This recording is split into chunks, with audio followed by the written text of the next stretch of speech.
সবার আগে প্রতি মুহূর্তে চোখ রাখুন লোকালয় বার্তা, সত্যের সাথে ন্যায়ের পক্ষে।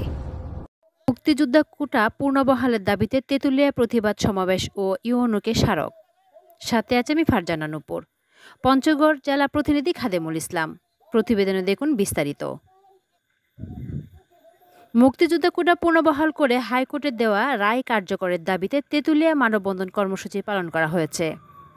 বৃহস্পতিবার ১৩ জুন সকাল ১০টায় তেঁতুলিয়ার চৌরাস্তা বাজারে মুক্তিযোদ্ধা সংসদ সন্তান কমান্ডার কমিটির উদ্যোগে এই কর্মসূচি পালন করা হয়।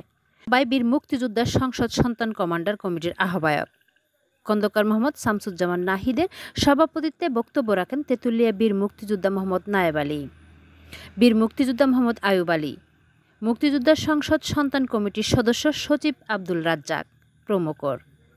মানববন্ধনে বক্তারা বলেন, মুক্তিযোদ্ধাদের আত্মত্যাগে বাংলাদেশ অর্জিত হয়েছে।